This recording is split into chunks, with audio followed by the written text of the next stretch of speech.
Hello everyone, I'm Akshata from Ramaya University of Applied Sciences, Bengaluru, and these are my teammates, Vishal, Avinash, Gauri, and Rufina. The title of our project is Development of an Optimal Model for the Production of Amino Acids from Recycled Human Hair. The reason that we chose this topic is because hair is considered as a worthless commodity and it is dumped in the landfill, and burning of such hair will also result in a release of toxic gases and eventually result in air pollution.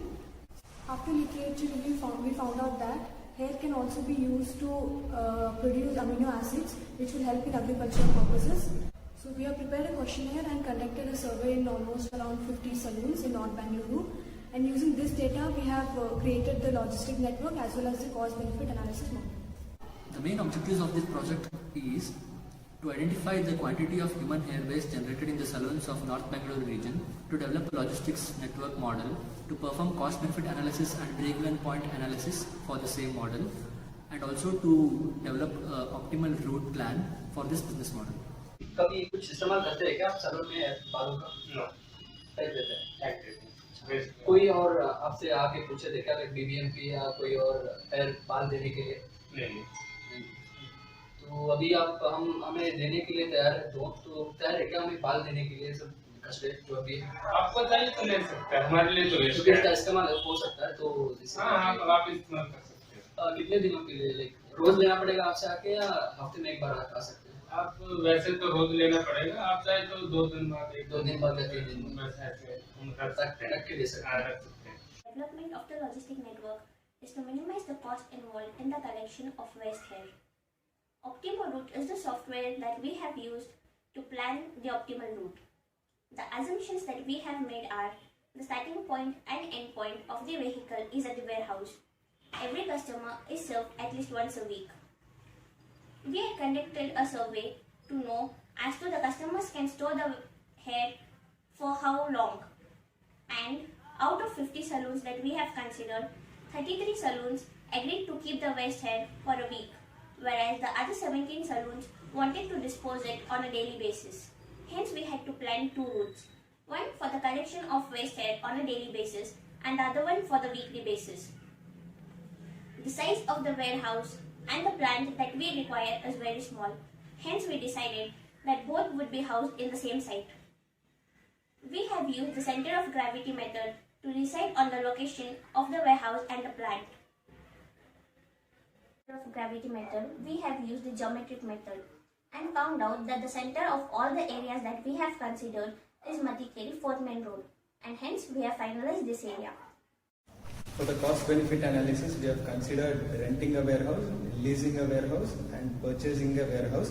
And for the collection of waste hair, we have considered purchasing an auto, renting an auto, and purchasing an electric vehicle. After the analysis, we have found out that the combination of renting a warehouse and renting a vehicle is the best combination. And by this combination, the production cost will be ₹19 and the selling price will be ₹28. And based on this price, we have considered the break-even point. And for the profit margin, we have considered 20% of profit margin. Break-even point analysis. The objective of the break-even point analysis is to calculate the amount of revenue equating to the investment and the income after meeting fixed cost and the variable cost. So if the output of the product falls below break-even point, then it's a loss.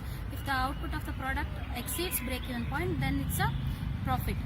So we reach break-even point after producing and selling 33,000 liters of amino acid, and the revenue generated at this point is 9,24,000, and the break-even point in terms of week is 33 weeks. In conclusion, we have found out a model which can be effectively used for converting waste hair and recycling them into amino acids. This model was found out using literature survey that has been done by our team. Also, we have done a primary data collection using which we have visited salons in North Bengaluru region. Upon doing this primary data collection, we found out that approximately 50 kg of hair waste is generated in all these salons. Also, we found out that they were willing to offer the hair to the organization for recycling purposes. So it resulted in us developing this logistics network analysis as well as doing a cost benefit analysis on the same. We also have done a break-even point analysis to understand the profit that can be earned by the organization by using this proposed business model. As in all studies, even this study has its own limitations. The main limitation of the study is that this study is only conducted for the region of North Bangalore. So it does not include all the saloons. We have also not considered the efficient work hours. We have assumed that all the employees are going to work consistently throughout the day. We have also not considered secondary costs that can be involved, like training costs, hiring costs, consultation charges, etc. And this project can be further developed in different cities as well. The future scope for this project would be developing this project in different cities as well as understanding different ways in which hair can be used.